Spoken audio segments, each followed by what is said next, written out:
वक्त है महाबहस का। उत्तर प्रदेश में समाजवादी परिवार का विवाद गाहे बगाहे उभर ही सामने आता है। समाजवादी कुनबे में रार अक्सर छिड़ी होती है।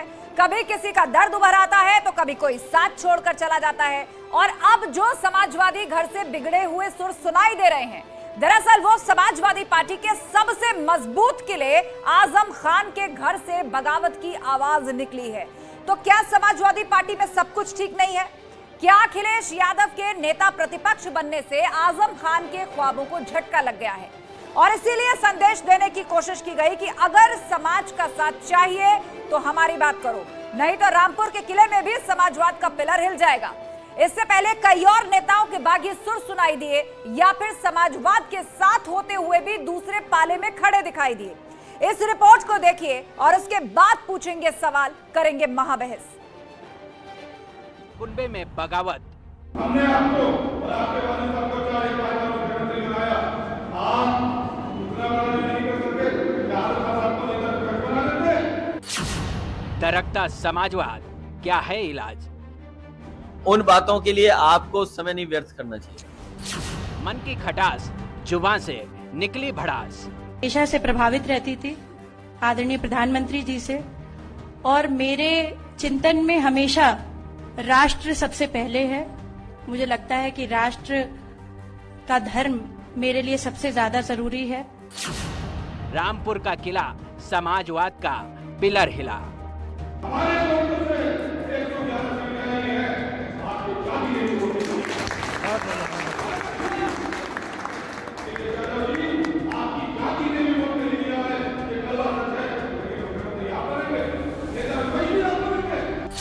समाज का साथ तो करो हमारी बात।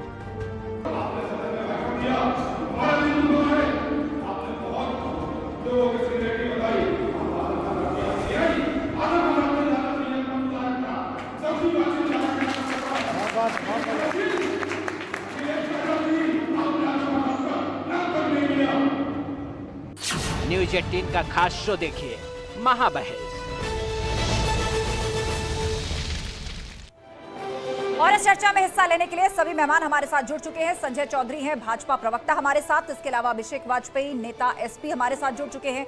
अरुण राजभर हमारे साथ जुड़ गए हैं, नेता हैं सुभासपा के। दीपक मिश्रा प्रवक्ता है प्रसपा के। और इसके साथ ही मनीष गुप्ता, राजनीतिक विश्लेषक हमारे साथ जुड़ चुके हैं। आप सभी से हम चर्चा की शुरुआत करेंगे, लेकिन उससे पहले कुछ तस्वीर और साफ कर देते हैं। दरअसल 10 अप्रैल 2022 को आजम खान के मीडिया प्रभारी फसाहत अली खान कहते हैं कि अखिलेश यादव आजम की अनदेखी कर रहे हैं। 10 अप्रैल को मीडिया प्रभारी जो आजम खान के हैं, फसाहत अली, उन्होंने नाराजगी जताई और कहा कि आजम खान की अनदेखी अखिलेश यादव द्वारा की जा रही है। तो अखिलेश के कुनबे में किस तरह के बगावती सुर हर रोज उठ रहे हैं वो हम आपको बता रहे हैं। इससे पहले शिवपाल यादव 26 मार्च 2022 को उन्होंने नाराजगी जताई कि पार्टी की ने जो विधायक दल की बैठक की थी उसमें उनको नहीं बुलाया, जबकि वो पार्टी के सिंबल और प्राथमिक सदस्यता लेकर चुनाव लड़े थे। उससे पहले राधे मोहन सिंह, पूर्व सांसद हैं एसपी के गाजीपुर से, उन्होंने नाराजगी जताई 7 अप्रैल को कि पूर्वांचल के फैसलों पर अंसारी का दखल ज्यादा है और उनकी राय नहीं ली जाती, उन्हें नहीं पूछा जाता। इससे पहले आरएलडी जो कि सपा के साथ चुनाव लड़ी थी, जयंत चौधरी पर टिकट बेचने का आरोप लगाकर इस्तीफा दे दिया। किसने? पूर्व प्रदेश अध्यक्ष आरएलडी मसूद अहमद ने। उन्होंने ये बड़ा आरोप लगाया। समाजवादी पार्टी के साथ गठबंधन में चुनाव लड़ी थी आरएलडी और ये आरोप लगाकर उन्होंने इस्तीफा दिया। इसके अलावा देखिए केशव देव मौर्य महान दल के अध्यक्ष हैं, उन्होंने आरोप लगाया कि हार का ठीकरा जो है वो अखिलेश यादव पर वो फोड़ते नजर आए। इस तरह के बयान वो देते हुए नजर आए। उन्होंने यहां तक कहा कि बीजेपी के ट्रैक में फंस गए हैं अखिलेश यादव। रमाकांत यादव विधायक है समाजवादी पार्टी के, उन्होंने आरोप लगाए और उसके बाद इतना ही नहीं, बीजेपी खेमे तक में वो दिखाई दिए। वो तस्वीर सबके सामने आई और वो तस्वीर वायरल भी हुई, सबने उस पर खूब चर्चा की। तो अखिलेश के कुनबे में एक एक करके किस तरह बगावती सुर सुनाई दे रहे हैं, कोई बयान दे रहा है, किसी की तस्वीर वायरल हो रही है। इस सब के बाद ये चर्चा और तेजी से होने लगी है कि क्या अखिलेश के कुनबे में या गठबंधन में सब कुछ सही नहीं चल रहा। दरअसल इस थ्योरी को बताने के पीछे मकसद क्या था?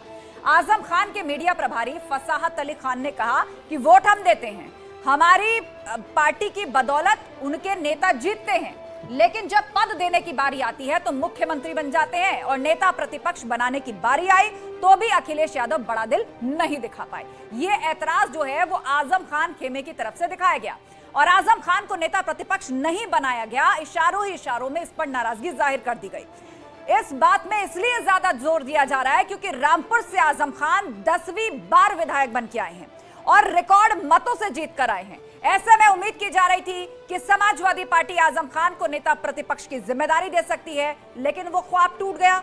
अब अखिलेश यादव खुद नेता प्रतिपक्ष की जिम्मेदारी वो ले चुके हैं, जबकि रामपुर की स्वार सीट से अब्दुल्ला आजम भी जीत कर आए हैं और वो भी रिकॉर्ड मतों से दूसरी बार जीते हैं। वैसे जब फसाहत अली खान ये दावा कर रहे हैं कि असल में समाजवादी पार्टी को जो कामयाबी मिली है वो मुस्लिम समाज के वोटों की वजह से मिली है, तो चलिए एक नजर उस तस्वीर पर भी डाल लेते हैं जो 2022 चुनाव के बाद निकल करके सामने आई है। मतलब बीजेपी एक बार फिर से सरकार बनाने में कामयाब रही है। 255 उम्मीदवार बीजेपी से जीतकर आए हैं, लेकिन एक भी मुस्लिम नहीं है। एसपी से जबकि 111 विधायक जीतकर आए हैं, उनमें 31 मुस्लिम चेहरे शामिल हैं। अपना दल एस के 12 विधायक है, एक भी मुस्लिम नहीं है। आरएलडी से 8 विधायक जीतकर आए हैं, उसमें 2 विधायक मुस्लिम हैं। सुभासपा से 6 विधायक चुनकर आए हैं और इस पार्टी से 1 मुस्लिम विधानसभा में है और बाकी की तस्वीर आप देख सकते हैं। पूरा आंकड़ा हमने आपके सामने रख दिया। और इस चर्चा में हिस्सा लेने के लिए पूरा गेस्ट पैनल हमारे साथ जुड़ा हुआ है। संजय चौधरी भाजपा के प्रवक्ता और अभिषेक वाजपेयी नेता एसपी हमारे साथ है। और पहला सवाल अभिषेक जी आपसे यही कि 2024 का लक्ष्य आप लेकर चल रहे हैं, उसके बाद 2027 भी आपको लड़ना है। नेता प्रतिपक्ष अखिलेश यादव खुद बन गए, लेकिन ऐसा लग रहा है आपका कुनबा बिखरता जा रहा है। अपर्णा यादव से शुरुआत हुई, फिर शिवपाल यादव और भी बहुत से नेताओं के हमने बयान दिखाए, और अब तो आपके सबसे पुराने और भरोसेमंद साथी आजम खान की तरफ से भी ऐतराज आ गया कि अब्दुल वोट तो देगा, लेकिन जब जेल जाएगा तो उसे बचाने कोई नहीं आएगा, उसका साथ छोड़ दिया जाएगा। इशारों इशारों में बहुत बड़ी बात कही जा रही है ये।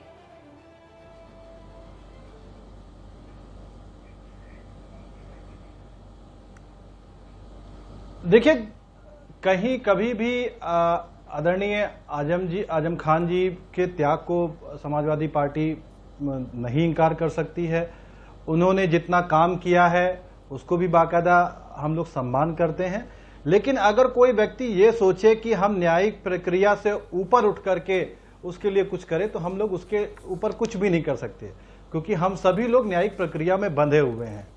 और समझने वाली एक चीज ये है कि आपने देखा कि जब भी आदरणीय अखिलेश यादव जी मिलने के लिए जाना चाहे तो उन्होंने शासन प्रशासन से बाकायदा उनको समय नहीं दिया गया और भी कई सारी परेशानियां रही।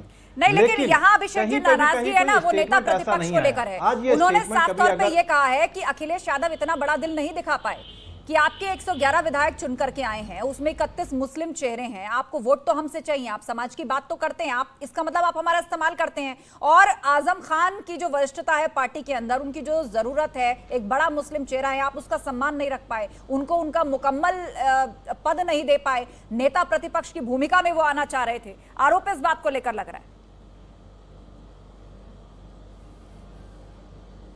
नहीं, देखिए ऐसा कुछ भी नहीं है। देखिए, और जब आदरणीय अखिलेश यादव जी ने इस डिसीजन को लिया तो बहुत ही सोच समझने के बाद लिया, क्योंकि 2024 की रणनीति को भी हमें देखना है और 2027 की भी हमें रणनीति को देखना है, क्योंकि 2024 पास में है। उन चीजों को देखते हुए मैं आगे उन्होंने इस डिसीजन को लिया हुआ नेता प्रतिपक्ष बनने का, क्योंकि हमने पहले भी आपके कई बार चैनलों में मैं बोल चुका हूं कि जो डिसीजन है लेने का कारण यह था कि 2024 में भारतीय जनता पार्टी की हमको सीटें कम करनी है और उसकी उन्होंने जो जनता को धोखा दिया है उस चीजों को बताना है जनता के लिए। उन्होंने अगर आप देखिए कि आपको भाजपा के खिलाफ लड़ाई लड़नी है, आपको भाजपा के खिलाफ लड़ाई लड़नी है अभिषेक जी। यक्ष प्रश्न तो यही है, कैसे लड़िएगा? गठबंधन तो बिखरता नजर आ रहा है और अब तो पार्टी के अंदर से वो भी आजम खान तरीके जैसे नेता की तरफ से नाराजगी जाहिर करवा दी गई है। नहीं, नाराजगी को देखिए, कहीं पे भी ऐसा है क्या कि आजम खान जी का बयान, देखिए अभी तक ऐसा कोई भी बयान नहीं आया। उनके मीडिया प्रभारी कह रहे हैं साफ तौर पे, आपने देखा भी होगा वो बयान हम लगातार टीवी पर दिखा रहे हैं, सुबह से दिखा रहे हैं। उनके मीडिया प्रभारी ने साफ कहा कि मुसलमानों को बस वोट बैंक के लिए इस्तेमाल किया जा रहा है, और उदाहरण देते हुए उन्होंने ये कहा कि अब्दुल के वोट तो आपको चाहिए, लेकिन उनके बेटे जेल भी अब्दुल जाएगा और आप उसका साथ भी नहीं देंगे। देखिए, ऐसा नहीं चल पाएगा। उनके मीडिया प्रभारी ने ऐसा आरोप लगाया है, लेकिन उसमें कोई सत्यता नहीं है। देखिए, उसमें कोई सत्यता नहीं है और चाहे आप उनके बेटे की बात कर लीजिए और आजम जी की बात कर लीजिए, तो कहीं भी ऐसा कुछ भी नहीं है। सब लोग एक हैं परिवार में और अपनी विचारधारा रखने का ये तो लोकतांत्रिक अधिकार। ठीक है अभिषेक जी, आप बेशक इसको कह रहे हैं कि सब एक है परिवार में, लेकिन क्या वाकई ये एकजुटता बनी हुई है? लेकिन जिस तरह की बयानबाजी अब मीडिया में सामने आने लगी है, और एक नहीं कई नेता, इससे पहले शिवपाल यादव भी यही कहते रहे कि उनका सम्मान नहीं किया गया, आजम खान की तरफ से कहा जा रहा है उनका सम्मान नहीं किया गया, कई और आपकी पार्टी से जुड़े हुए विधायक सांसद हैं वो भी यही कह रहे हैं उनकी राय नहीं पूछी जाती है। तो क्या गठबंधन के अंदर सब सही है? अरुण राजभर जी भी हमारे साथ जुड़े हुए हैं, सुभासपा के नेता हैं, और सुभासपा इस बार जो थी वो सपा के साथ जाकर चुनाव लड़ी थी। अरुण राजभर जी, क्या हो रहा है? थोड़े समय पहले ओपी राजभर जी ने भी कहा था कि हमें तो पहले पता चल गया था कि 2 चरण के बाद भाजपा जीत जाएगी, और अब समाजवादी पार्टी में पहले चाचा अलग हुए और अब आजम खान सबसे पुराने और भरोसेमंद नेता माने जाते थे, अब उनकी तरफ से नाराजगी। देखिए, माननीय आजम खान साहब अभी इस तरीके से न्यायिक हिरासत में हैं, वो न्यायिक प्रक्रिया में चल रहे हैं। अगर वो जेल के बाहर होते और उनको सरकार इंसाफ देती तो शायद माननीय अखिलेश यादव जी उनके ऊपर विचार करते। जब न्यायालय के अंदर मामला चलता है तो पार्टियां उस पर विचार नहीं कर पाती हैं। सवाल इस बात का है कि मीडिया प्रभारी फलाना जो बात बता रही हैं, पार्टियां जो राष्ट्रीय प्रवक्ता नियुक्त की हैं, पार्टियां बड़े बड़े नेता नियुक्त किए हैं, वो बड़े नेता बयान नहीं दे रहे हैं, लेकिन एक छोटे से नेता का बयान इस तरीके से प्रेजेंटेशन दिखाया जा रहा है जैसे लगता है कि राष्ट्रीय अध्यक्ष ने ही बयान दे दिया है कि वो नाराज हैं। नाराजगी किस परिवार में नहीं होता है? नाराजगी हर परिवार में होता है, उसको दुरुस्त किया जाता है, उसको चुस्त किया जाता है, और हम सभी लोग लेकिन अरुण जी, नाराजगी ज्यादा ही नहीं बढ़ रही है। माना परिवार में खटपट होती रहती है, कई बार अलग अलग विचार होते हैं, अलग अलग मांगे होती है, लेकिन एक एक करके फेरिस्त हर दिन बढ़ती जा रही है, हर दिन ये फेरिस्त बढ़ती जा रही है। क्या होता है कि लोग अपने तरीके से सुझाव देते हैं, अपने तरीके से राय रखते हैं, लेकिन इसका यह मतलब नहीं है उसको विवाद में खड़ा करते हैं, लेकिन मीडिया की तरफ से इसको विवाद के रूप में दिखाया जाता है। माननीय अखिलेश यादव, माननीय ओम प्रकाश राजभर जी बार बार इस बात को जनता के बीच में रख रहे हैं कि हम जनता के मुद्दों पर लड़ करके सरकार नहीं बना पाए हैं, लेकिन जनता के मुद्दों पर हम लड़ेंगे। अब इसमें परिवार को झगड़ा के बीच में ला करके मुद्दों से हटाया जा रहा है। छोटे नहीं, देखिए मुद्दे तो अरुण जी आप तभी लोग उठाएंगे ना, मुद्दे तो मजबूती से तभी उठाएंगे ना जब एकजुट रहेंगे। अभी से यहाँ पर बिखराव की स्थिति दिखने लगी है। दीपक मिश्रा जी हमारे साथ जुड़े हुए हैं, प्रसपा के प्रवक्ता। ठीक है, आगे मैं आपके पास लौटूंगी, एक रिएक्शन दीपक मिश्रा जी से भी ले लेते हैं। दीपक मिश्रा जी, शिवपाल यादव ने भी यही आरोप लगाया कि हमारा सम्मान नहीं हुआ, विधायक दल की बैठक में नहीं बुलाया गया, कहा तो यह भी गया कि नेता प्रतिपक्ष वो भी बनना चाह रहे थे। अब ऐसा ही एक छुपा हुआ एम्बिशन आजम खान का भी निकल करके सामने आया। उन्होंने तो ये तक आरोप लगवाया कि उनको जेल से निकालने में बहुत सीरियस दिलचस्पी अखिलेश यादव लेते हुए नजर नहीं आ रहे, उनको उनके हाल पर छोड़ दिया गया अकेले। देखिए, ये तो सच है कि आजम खान जी के लिए जो संघर्ष करना चाहिए था सड़कों पर, वो समाजवादी पक्ष नहीं कर सका, इसमें इनकार नहीं किया जा सकता।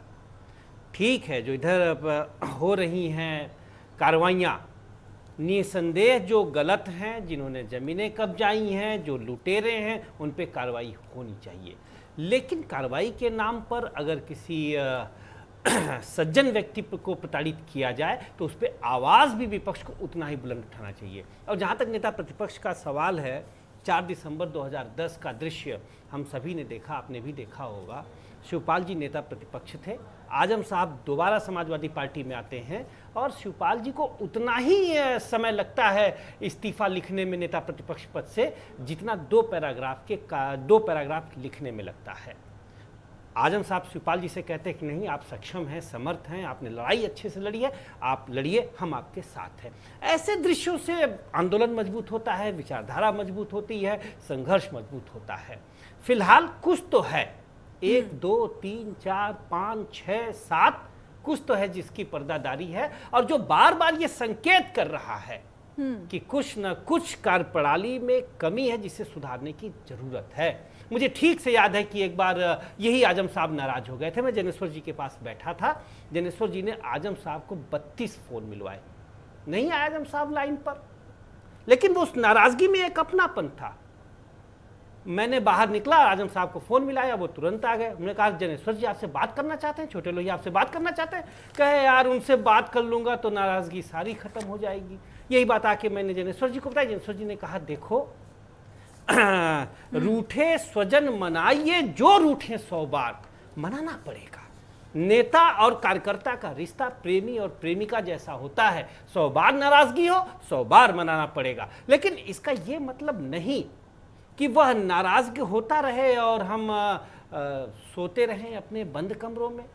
पार्टी तो आप कोई ये कह भी रहे हो, हैं कि पार्टी का जो नेतृत्व है वो इस सब बातों को देखकर भी आंख मूंदे हुए है। जैसा आपने कहा कि वो सो रहे हैं, नेता और कार्यकर्ता का जो रिश्ता है रूठना मनाना चलते रहना चाहिए। अभिषेक वाजपेयी जी बताइए, ये पूरी लिस्ट है मेरे पास, ठीक है, ये पूरी लिस्ट है। फसाहत अली खान, मतलब अगर आजम खान भी कह दिया जाए क्योंकि उन्हीं के मीडिया प्रभारी है, शिवपाल यादव, राधे मोहन सिंह, जयंत चौधरी के जो प्रदेश अध्यक्ष थे मसूद अहमद, केशव देव मौर्य, रमाकांत यादव। तो बताइए ये रूठना मनाना, रूठना ही रूठना हुए जा रहा है, मनाना या बातचीत नहीं दिख रही है। इसीलिए बार बार सवाल उठ रहा है कि क्या चल रहा है गठबंधन और कुनबे के अंदर। ठीक है दीपक मिश्रा जी, आप बोलिए, जिस रूठने मनाने की आपने बात कही उस पर अब अभिषेक वाजपेयी जवाब देंगे। देखिए आस्था जी कि अगर आप रालोद की बात करेंगी तो आप प्रदेश अध्यक्ष जी ने, उनके पूर्व प्रदेश अध्यक्ष जी ने, डॉक्टर मसूद साहब ने आदरणीय अखिलेश यादव जी के ऊपर कोई आरोप नहीं लगाए हुए हैं। नंबर एक बात। नंबर दूसरी चीज की रूठने मनाने की, देखिए उचित प्लेटफॉर्म पे आ करके बाकायदा रूठने मनाने की, जैसे अभी दीपक जी ने बात कही कि प्रेमिका वाली, वो ठीक है, वो उचित प्लेटफॉर्म पे आ करके बातें हो सकती हैं, लेकिन आप सार्वजनिक तरीके से इस तरीके से बातें कीजिए दीपक जी, तो वो भी अच्छी बात नहीं है। अगर कोई शिकायत होती तो उसको बैठ करके समाधान किया जाता, बात किया जाता, लेकिन आप इस तरीके से आपकी बयानबाजी, वो भी अच्छी बात नहीं है। खैर आप स्वतंत्र हैं, क्योंकि समाजवादी पार्टी में ये लोकतंत्र जिंदा है, तो आप बिल्कुल स्वतंत्र हैं, आप कुछ भी कह सकते हैं, क्योंकि आप हमारे सहयोगी दल हैं।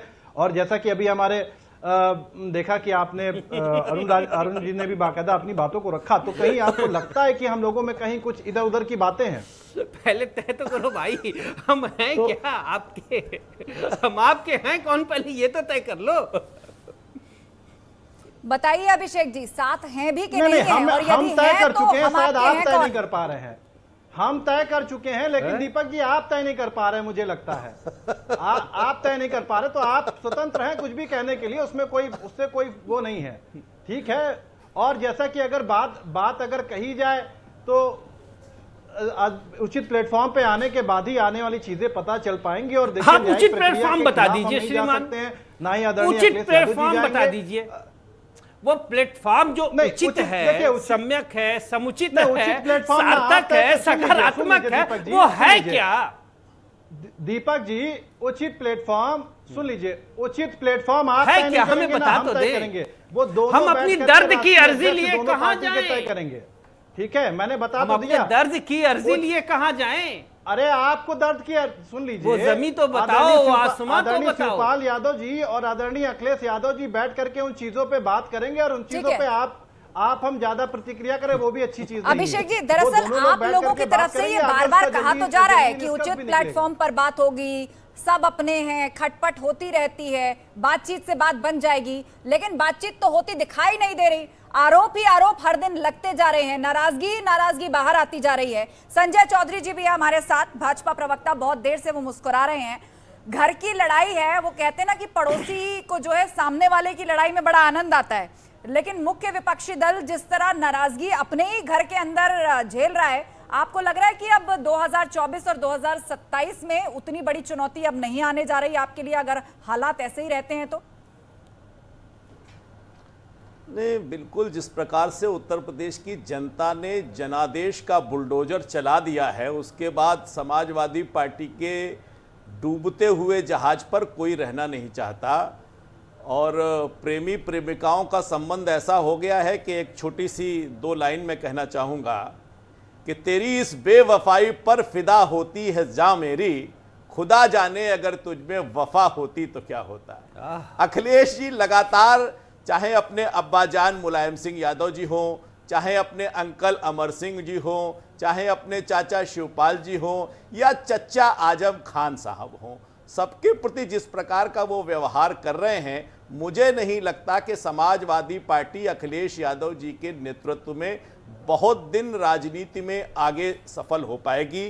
तो मुझे तो लगता है कि 2024 के पहले ही समाजवादी पार्टी के अस्तित्व के लिए एक लंबा संघर्ष होने वाला है, और जनादेश ठीक के है। अनुकूल ये समाजवादी पार्टी यथास्थिति को प्राप्त हो जाएगी, क्योंकि जो राजनीतिक दल अपने कार्यकर्ताओं के, अपने नेतृत्व की, अपने समर्थकों की अपेक्षाओं पर खरा नहीं उतरता, वो निश्चित रूप से राजनीति में बाहर हो जाता है। ठीक है संजय चौधरी जी, विपक्षी दल का यदि ये हाल है, इस तरह की नाराजगी है, तो निश्चित रूप से आपके लिए मुस्कुराने वाली स्थिति भी है और आश्वस्त करने वाली भी स्थिति है यदि ऐसा ही चलता है तो। लेकिन अपने जो कहा जा रहा है कि रुके हैं, पर वो अपने अगर एक हो गए तो चुनौती बहुत बड़ी भी हो सकती है। मनीष गुप्ता जी कहिए।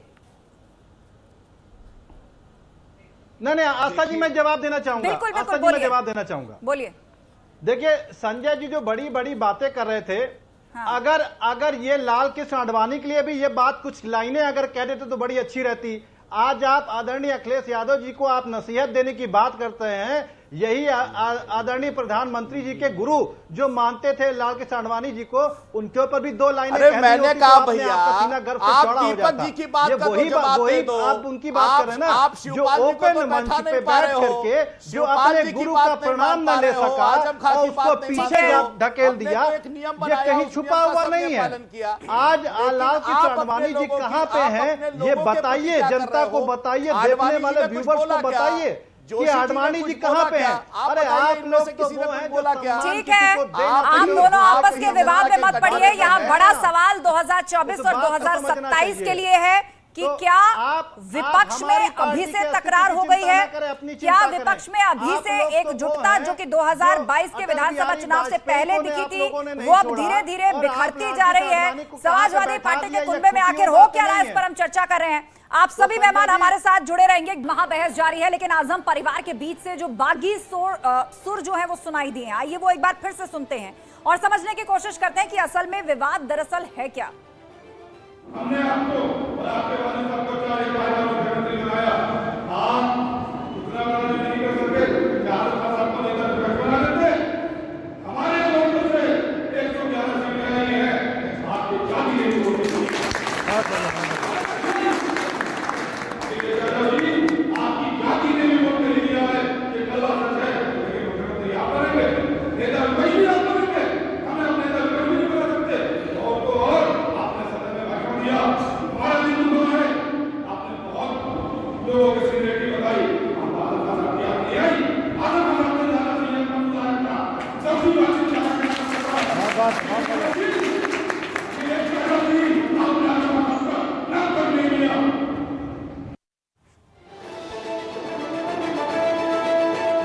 वैसे सारा विवाद नेता प्रतिपक्ष की कुर्सी को लेकर है। यह बात आजम खान के मीडिया प्रभारी फसाहत अली खान ने कही है। तो चलिए अब उस तस्वीर की बात करते हैं जिस पद को लेकर विवाद है, एक एक करके आपको बताते हैं। मुलायम सिंह यादव मुख्यमंत्री बने, कैबिनेट मंत्री रहे आजम खान जो कि मुलायम के करीबी रहे, और आजम गुट का आरोप है कि हक में हीला हवाली हो रही है। मुख्यमंत्री थी मायावती, नेता प्रतिपक्ष मुलायम सिंह यादव रहे। 2007 की ये बात है, 2007 से 2009 मुलायम सिंह यादव जो थे उस वक्त नेता प्रतिपक्ष थे। 2007 में नेता प्रतिपक्ष शिवपाल यादव 2009 से 2012 तक रहे मुख्यमंत्री मायावती के समय में। इसके अलावा 2012 में जब अखिलेश यादव सीएम बनते हैं, कैबिनेट मंत्री रहे आजम खान जो कि अखिलेश यादव के बहुत करीबी रहे। 2017 में भाजपा की सरकार आई, मुख्यमंत्री बन गए योगी आदित्यनाथ और नेता प्रतिपक्ष की भूमिका में राम गोविंद चौधरी 2017 से 2022 तक रहे। इसके बाद 2022 की तस्वीर भी देख लीजिए, मुख्यमंत्री योगी आदित्यनाथ, भाजपा ने एक बार फिर से रिपीट किया और नेता प्रतिपक्ष की भूमिका में अखिलेश यादव आ गए। मार्च 2022 से अब तक वो नेता प्रतिपक्ष हैं और यही दरअसल वो पोस्ट है जिससे लेकर कहीं ना कहीं शिवपाल यादव की नाराजगी और उसके बाद अब आजम खान की नाराजगी देखी जा रही है। वैसे ये विवाद सिर्फ आजम खान परिवार से ही जुड़ा नहीं है, मतलब सिर्फ आजम खान परिवार के बीच बगावत के सुर नहीं सुनाई दे रहे, बल्कि इस तस्वीर को भी आप देखिए, जो तस्वीर हम आपको दिखाने जा रहे हैं। 16 दिसंबर 2021 मुलाकात और गठबंधन। ये देखिए आप, शिवपाल यादव प्रसपा के अध्यक्ष और अखिलेश यादव एसपी के अध्यक्ष। ये वो तारीख और दिन था जब चाचा भतीजे तकरार के बाद साथ आए थे चुनाव के लिए। 26 मार्च 2022 समाजवादी पार्टी की बैठक होती है। शिवपाल से अखिलेश का किनारा, विधायक दल की बैठक में शिवपाल यादव को नहीं बुलाया गया, इसी से नाराजगी शुरू हुई। उसके बाद 31 मार्च को शिवपाल यादव अचानक मुख्यमंत्री योगी आदित्यनाथ से मुलाकात करने उनके घर पहुंच गए और बगावती सुर जो थे वो खुल करके सामने आने लगे प्रसपा की तरफ से। अखिलेश से बगावत के संकेत शिवपाल यादव ने दे दिए। उसके बाद 19 जनवरी 2022 अपर्णा यादव बीजेपी का दामन थाम लेती हैं, सपा छोड़कर भाजपा में शामिल हो जाती है चुनाव से पहले और उनके टिकट पर चुनाव लड़ती हैं और जीतकर विधायक बनती हैं। तो पहले मिले फिर बिगड़ गई बात, ये वो तारीखें और तस्वीरें हैं जो ये बयां करती हैं कि क्या सपा के अंदर सब कुछ सही चल रहा है। पूरा गेस्ट पैनल हमारे साथ जुड़ा हुआ है, अभिषेक जी भी हमारे साथ हैं, सपा के प्रवक्ता। अभिषेक जी, चर्चा यही चल रही थी और एक एक करके हमने तारीख दर तारीख और साथ ही उन किरदारों को भी सामने रखा जिन्होंने एक एक करके आप लोगों से नाराजगी जताई। अब सवाल यह है कि आप कह रहे हैं कि अपने तो अपने होते हैं, लेकिन इतनी बिखराहट चुनाव के ठीक बाद, और वो भी तब जबकि नेता प्रतिपक्ष की भूमिका में अखिलेश यादव आ गए। मतलब एक तरीके से जिम्मा खुद उन्होंने अपने कंधों पर ले लिया है। 2024 2027 भाजपा जैसी मजबूत पार्टी से कैसे लड़िएगा, इतनी नाराजगियां।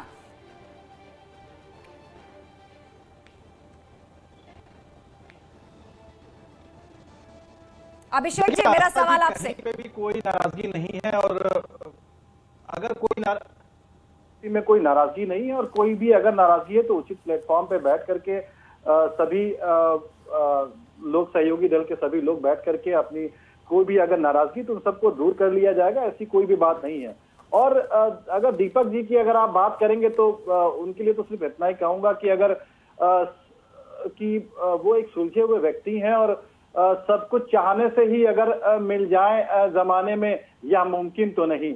और आदरणीय अखिलेश यादव जी और आदरणीय शिवपाल यादव जी एक साथ बैठ करके आने वाले समय में वो तय करेंगे और वो बहुत अच्छी चीज है, तय करेंगे सारी। देखिए, अभी शिवपाल यादव के जो बगावती सुर सामने आए थे अभी वो ही नहीं दबे थे कि अब नाराजगी और फूट आजम खान की तरफ से भी आ गई। उनको लेकर भी लोग कई तरह के कयास लगाए जा रहे हैं। कोई कह रहा है कि कहीं ऐसा तो नहीं AIMIM से उनकी कोई डील हो गई है, एक बड़ा मुस्लिम चेहरा है, उनके नाम पर आपको वोट मिलते हैं, 10वीं बार विधायक वो चुन करके आए हैं। तो ऐसे में अगर आजम खान सपा का साथ छोड़ देंगे या उनसे छिटक जाएंगे तो क्या होगा समाजवादी पार्टी का और उसके मुस्लिम वोट बैंक का। मनीष गुप्ता हमारे साथ पॉलिटिकल एनालिस्ट जुड़े हुए हैं, वो कुछ कहना चाहते हैं इस पर। जी मनीष जी। देखिए, आजम खान के जो मीडिया प्रभारी हैं उन्होंने गलत क्या कहा है।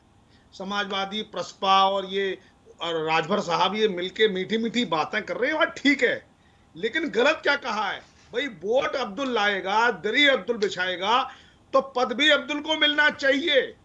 उसे क्यों नहीं पद मिला भाई? आपको लगा कि अब आपको केंद्र की राजनीति से प्रदेश में आना है तो आप इकट्ठे हो गए। भाई मुस्लिम वोट कौन लेके आया है? अंसारी लेके आए हैं या आजम खान लेके आए हैं? अगर वो वोट लेके आए हैं तो आपको उनकी शर्तें माननी पड़ेंगी। ये राजनीति है। उन्होंने क्या गलत, ऐसा क्या गलत किया कि वो जेल में हैं लेकिन उनको जेल से छुड़ाने का ऐसे या वैसे या कैसे इंतजाम करना ही चाहिए।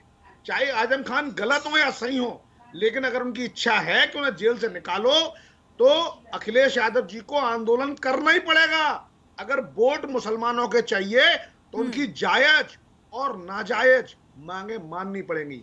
आप चैनल मीठी मीठी बात बोल लीजिए, लेकिन मीडिया प्रभारी जो होता है ना, मुख होता है मुख। अगर कोई नेता का मीडिया प्रभारी कोई बात कह रहा है तो वो नेता की इच्छा है, और अगर अगले 24 घंटे के अंदर नेता ने खंडन नहीं किया है। सपा की तरफ से बार बार ये कहा जा रहा है, अभिषेक वाजपेयी हमारे साथ थे, वो फिलहाल डिस्कनेक्ट हो गए हैं, हम उन्हें कनेक्ट करने की कोशिश कर रहे हैं। सपा की तरफ से कहा जा रहा है वो ये मानने को तैयार ही नहीं है कि ऐसी कोई नाराजगी या गठबंधन में फूट है या आजम खान की नाराजगी इतनी बड़ी बात है। उनका कहना है कि सही प्लेटफॉर्म पर मिल बैठकर हम बातचीत से सब सही कर लेंगे, अपने तो अपने होते हैं। दरअसल उनके पास इसके अलावा कुछ और कहने के लिए बचा नहीं है, क्योंकि जिस तरीके से शिवपाल यादव पार्टी और परिवार को तोड़ने की बात कर रहे हैं, भाजपा में जाने की बात कर रहे हैं, आजम खान को लगता है यही मौका है, अपनी शर्तें सामने रख दो, ये भी टूटेंगे मैं भी टूटूंगा तो आप खत्म हो जाएंगे।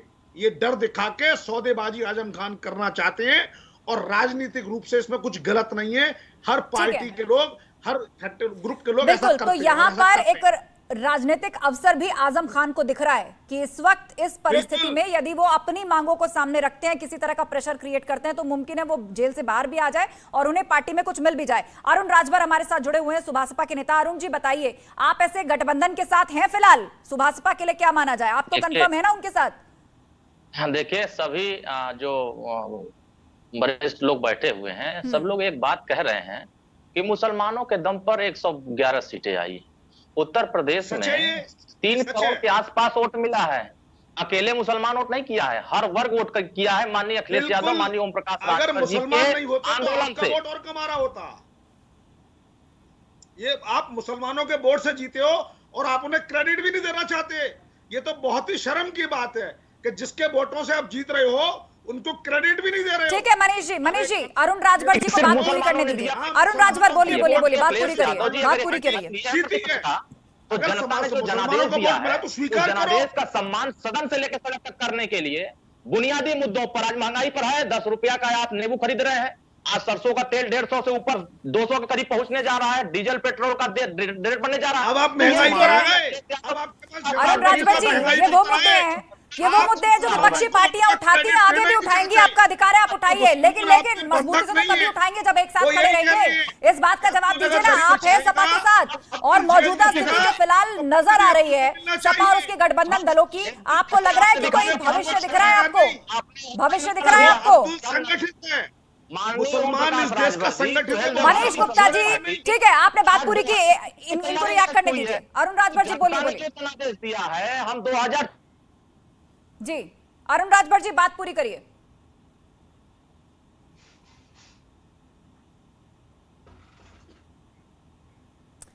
तो लगता है फिलहाल तकनीकी खराबी के कारण अरुण राजभर डिस्कनेक्ट हो गए, लेकिन अभिषेक वाजपेयी सपा प्रवक्ता हमारे साथ वापस आ गए हैं। अभिषेक जी, आप क्योंकि बीच में डिस्कनेक्ट हो गए थे, चर्चा यहां पर यही चल रही है, और हमारे जो राजनीतिक विश्लेषक है मनीष गुप्ता जी, उन्होंने ये पॉइंट उठाया है कि ये तो आपका धर्म है मुसीबत के वक्त आजम खान का साथ भी देना, जिनका चेहरा आगे करके आपने मुस्लिम वोट लिए हैं, उनको क्रेडिट देने से आप नहीं बच सकते। 111 सीटें जो आपकी आई हैं उसमें उनका भी हाथ है, अंसारी का भी हाथ है मुस्लिम वोट बैंक को आप तक लाने का। और अगर आजम खान के मीडिया प्रभारी इस बात को कहते हैं कि ऐसा नहीं चल पाएगा, कि अब्दुल वोट भी देगा, दरी भी बिछाएगा, माइक भी लगाएगा और जेल भी जाएगा,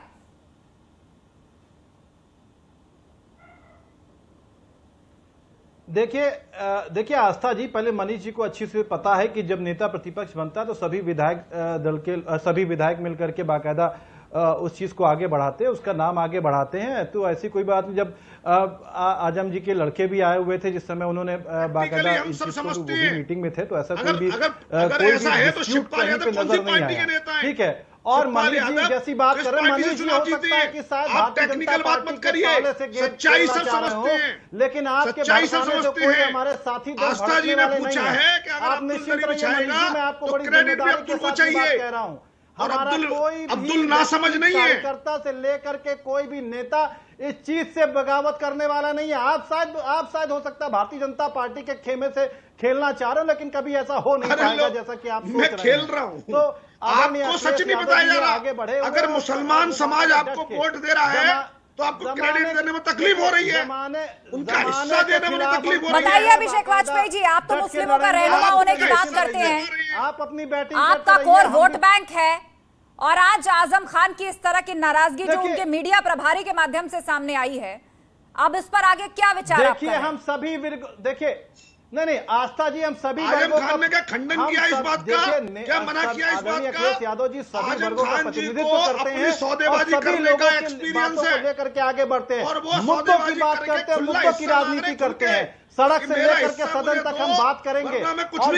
और जो लोग बैठ करके ये सिर्फ प्रवचन देना चाहते हैं कि उनको उनकी बात माननी चाहिए, उनको उनकी बात माननी चाहिए, तो हम जनता के हक की बात करेंगे, जनता के हक की बात में आगे बढ़ेंगे, सड़क से लेकर के सदन तक। लेकिन अगर आप चाहिए कि हम बिल्कुल आप जनता की बात करिए, जनता के मुद्दे उठाइए, लेकिन अपने घर के अंदर से जो चुनौतियां मिल रही हैं आप इसे स्वीकार करेंगे ना? वक्त रहते नहीं इनको संभाला गया, नहीं निपटा गया, तो आगे इस बिखराव का मैसेज भी सही नहीं जाएगा। संजय चौधरी जी भी हमारे साथ है बीजेपी से, उनके प्रवक्ता संजय चौधरी जी बताइए, यहां पर विपक्ष की तरफ से कहा जा रहा है हम तो जनता के मुद्दों की बात करते हैं, वही हमारी ताकत है, कोई हमें ज्ञान ना दे कि उनको उनसे बात करनी चाहिए, उन्होंने उनका सम्मान नहीं किया, सब ठीक है। देखिए अभी अखिलेश वाजपेयी समाजवादी पार्टी के प्रवक्ता ने एक रहस्योद्घाटन किया है कि विधानमंडल दल की बैठक में इनके हिसाब से किसी ने भी आजम खान साहब का नाम नहीं लिया। इन्होंने बताया कि जब बैठक होती है तो उसमें नाम रखा जाता है। तो चूंकि अब समाजवादी पार्टी के विधायकों में से कोई भी आजम खां का समर्थक नहीं था, इतनी बुरी दशा है मुझे उनकी, लगता है तो कि अब मान लीजिए कि बेचारे आजम खां साहब की क्या स्थिति है। इन्होंने खुद ही बताया कि विधानमंडल दल की बैठक में आजम साहब का किसी ने नाम नहीं बढ़ाया, अखिलेश जी ने भी नहीं बढ़ाया और किसी ने भी नहीं बढ़ाया। तो आजम खां साहब की हैसियत समाजवादी पार्टी में क्या है? समाजवादी पार्टी के प्रवक्ता ने आपके चैनल पर ये एकदम सही बात कह दी है। व्यक्ति हैं और अगर हमारे कपड़ों में बदबू आती है, किसी को बताना चाहिए मुझे बदबू आती है, मुझे खुशबू आती है। ठीक है, एक एक करके बोलिए आप लोग, एक एक करके बोलिए। इंटर लगाना पड़ेगा, आजम खान साहब को बताना चाहिए कन्नौज वाला इंटर लगा के आई है, अखिलेश यादव को खुशबू आएगी। निश्चित अभी वो उन्होंने इंटर नहीं लगाया है तो अब्दुल के कपड़ों से बदबू आ रही है। अभिषेक जी, आपको नहीं लग रहा आप चौतरफा घिर गए हैं? अब आप पर यही सवाल उठने लगा है कि क्या सच में आप मुस्लिम हित चाहते हैं या मुस्लिम हितों की बात करते हैं? हो सकता है जो क्या आपको बदबू लग रही है वो क्या वाकई आपके विधायक दल के बीच में जहाँ 31 मुस्लिम विधायक चुन करके आए हैं, किसी ने आजम खान जैसे सीनियर लीडर का नाम नहीं लिया? पसीना अखिलेश यादव को अक्की क्या भैया सच में मुस्लिमों के रहनुमा है राजनीतिक रूप से, जैसा आप दावा करते हैं? तो आप सवाल उसी और वोट बैंक को लेकर उठ रहा है अब आपके ऊपर। अपना बताएं, ये तो फसाद अली खान बताएं। बाकी आप भारतीय जनता पार्टी की पिच पे जाकर के बैटिंग कीजिए, हमारे लिए अपना बताएं। बता दिया हमें हर अरे हम तो ये कह रहे हैं बदबू आती है कि नहीं बता दीजिए ना। एक एक करके बोलिए। बहुत बड़ी बात ठीक है, संजय चौधरी, मनीष गुप्ता, आप दोनों शांत हो जाइए। संजय चौधरी, मनीष गुप्ता, आप दोनों शांत हो जाइए। अभिषेक वाजपेयी बात पूरी कीजिए, बात पूरी कीजिए। आपके पास लौटेंगे मनीष गुप्ता जी, ठीक है? आप बोलना चाहते हैं, मैं आपके पास दोबारा आऊंगी। एक बार अभिषेक अपना जवाब दे दें। अभिषेक जी, खुशबू की इज्जत करते हैं, चाहे वो किसानों के पसीने की हो, चाहे वो मजदूर के पसीने की हो, चाहे युवाओं जो बेरोजगार है उनके पसीने की हो, हर खुशबू खुशबू कहलाती है। जो आपको बदबू नजर आती है, हो सकता है वो हमारे लिए किसान के पसीने की खुशबू हो। लेकिन फसाद अली तो कुछ और कह रहे हैं भाई, वो तो आपकी पोल खोल रहे हैं। वो तो कह रहे हैं अरे अक्की भैया को हमारे कपड़ों में, आप भारतीय जनता पार्टी में बदबू आती है। हमारे गठबंधन में किसी भी प्रकार का कोई बगावती सुर नहीं आने पाएगा। हम लोग एक, अरे इससे ज्यादा और बगावत किसे कहते हैं? खबरें ये भी है कि आजम खान AIMIM के भी टच में हैं। अभिषेक जी, आपको पता है ये बात? खबरें ये भी हैं कि आजम खान जो है वो AIMIM के भी टच में है। क्या उनसे तो कोई डील नहीं हो गई? क्या होगा फिर सपा का अगर मुस्लिम वोट बैंक इतना बड़ा चेहरा आपके पास? तो यही होगा। हाँ, मनीष गुप्ता जी जवाब दे दीजिए। जी, अगर किसी के बातों को आप टच में रहना बताएंगे तो बाकी लोगों को क्या बताएंगे? बगावत वो होती है जब पिछले सत्र में आपने देखा कि भारतीय जनता पार्टी के सारे नेता असेंबली में बैठ करके धरने पे बैठ गए। बगावत वो होती है, बगावत उसे कहते हैं। बगावत इस चीज को नहीं कहते हैं। स्वामी प्रसाद मौर्य ने बगावत की, स्वामी प्रसाद मौर्य ने बगावत की, शिवपाल यादव बगावत कर रहे हैं, यही तो बगावत है। और आदमी बोर्ड थोड़ी लगाएगा। आजम खान भी बगावत कर रहे हैं, आपको बाद में पता लगेगा। बगावत तो अभी आपको महसूस नहीं हो रहा है। खिलाफ किस-किस ने की, महसूस या किसी से छुपा नहीं हुआ है। दूर से आने कैसे वाली उसको निस्तेनाबूद कर दिया गया या किसी से छुपा हुआ नहीं हुआ खुशबू आ रही है। भारतीय जनता पार्टी में क्या चलता है? एक व्यक्ति की पार्टी, दो व्यक्ति की पार्टी होकर के सिर्फ गुजरातियों की पार्टी होकर के रह गई। हमारे यहाँ अभिषेक जी, आपको नहीं लगता ये वक्त आत्ममंथन का है? आपको नहीं लगता कि आपके पार्टी के अंदर से एक एक करके यदि पुराने लोग और बड़े चेहरे नाराजगियां जता के इधर उधर जाएंगे तो आपके लिए कितनी बड़ी दिक्कत होने वाली है? शब्दों में कह सकते, आपके लिए कितनी बड़ी दिक्कत होने वाली है? आपको नहीं लग रहा ये आपके लिए एक बड़ा आत्ममंथन का दौर है? दीपक मिश्रा जी प्रसपा से हमारे साथ हैं। दीपक जी बताइए, क्या समाजवादी पार्टी की नींव हिल रही है? मुस्लिम वोट बैंक MY कॉम्बिनेशन जो सपा को हमेशा जिताता है, उसका एक बड़ा चेहरा आजम खान, अब खबर आ रही है कि वो नाराज है और इतनी बड़ी बातें कह दी गई। देखिए, मैं आजम साहब को मुस्लिम चेहरा, मुस्लिम नेता से ज्यादा लेबर लीडर और समाजवादी मूवमेंट से जुड़ा हुआ व्यक्ति मानता हूं। वो जनेश्वर जी, बाबू कपिल देव सिंह जी, राम शरण दास जी, नेताजी के पीढ़ी के सर्वाधिक सक्रिय व्यक्ति में से एक हैं। अगर वो नाराज हैं तो मुझे लगता है कि पूरी की पूरी समाजवादी पार्टी को मंथन करना पड़ेगा। और एक दिन हो गए, अभी तक कोई समाजवादी पार्टी से किसी बड़े नेता का कोई वक्तव्य तक नहीं आया। आजम साहब की नाराजगी जब भी हुआ करती थी, नेताजी, बाबू कपिल देव सिंह जी, बेनी बाबू, जनेश्वर जी, मैंने अपनी आंखों से देखा है, ये सब बैठकर उन्हें मनाने का प्रयास करते थे। और अगर नाराजगी सैद्धांतिक हुआ करती थी तो वो मान। दीपक जी जरा बताइए, आजम खान साहब ने लेबर आंदोलन कब किया लास्ट 25 साल में? 25 साल में अब महोदय आप शांत रहिए। अच्छा ठीक है, बोला ठीक है मनीष गुप्ता जी, अब आप शांत रहिए ना। लास्ट 25 साल आजम खान का 25 साल के नेता हैं। ठीक है, अभिषेक वाजपेयी जी को जवाब दे रहे दीजिए। अभिषेक जी, पूर्व की घटनाओं को कोट करके कहा जा रहा है कि नाराजगियां पहले भी हुई, लेकिन मनाने के प्रयास हुए, एक नहीं 30 फोन किए गए। आपने क्या किया अब आगे बता दीजिए। व्यक्ति है लेकिन सुनने का धैर्य ही नहीं है। ठीक है दीपक जी, जवाब देने दीजिए। अभिषेक जी बताइए, आप लोगों ने अभी तक क्या किया? इतनी नाराजगियां, पूरी लिस्ट यहाँ सामने है। नहीं, देखिए आस्था जी, बैठ करके उचित प्लेटफॉर्म पे, या हम नहीं तय करेंगे, उचित प्लेटफॉर्म पे आकर के आदरणीय अखिलेश यादव जी, आदरणीय शिवपाल यादव जी और भी जो लोग होंगे बैठ करके वार्ता होगी और गिले शिकवे दूर हो जाएंगे। और जैसा मनीष जी भारतीय जनता पार्टी के पीठ पे बैटिंग करके ये बोलना चाह रहे हैं, जताना चाह रहे हैं, तो बिल्कुल आप बार बार एक ही बात को कहे जा रहे हैं कि उचित प्लेटफॉर्म पर सही समय आने पर सब मिलकर बैठेंगे, बातचीत करेंगे और सारी समस्याएं हल हो जाएंगी। लेकिन बड़ा सवाल यही है कि क्या वाकई परिस्थिति इतनी आसान है कि सारी समस्याएं हल हो जाएंगी? और वो उचित प्लेटफॉर्म आखिर कौन सा होगा, कौन किसको इनवाइट करेगा? क्योंकि एक एक करके जो तमाम महत्वपूर्ण नेता हैं या जो आपके पुराने साथी हैं, समाजवादी पार्टी जब से अस्तित्व में आई है उसके बाद से कई बड़े ऐसे लीडर जिनको क्रेडिट जाता है एक बड़े वोट बैंक या संगठन को प्रभावित करने का, वो सब आपका साथ छोड़ रहे हैं। तो आखिर ऐसे में कैसे आप 2024 और 2027 की जंग बीजेपी के खिलाफ लड़ेंगे, ये एक बड़ा सवाल है। आप सभी मेहमानों का शुक्रिया चर्चा में शामिल होने के लिए। महाबहस में आज फिलहाल इतना ही। खबरों का सिलसिला जारी है, आप जुड़े रहिए हमारे साथ।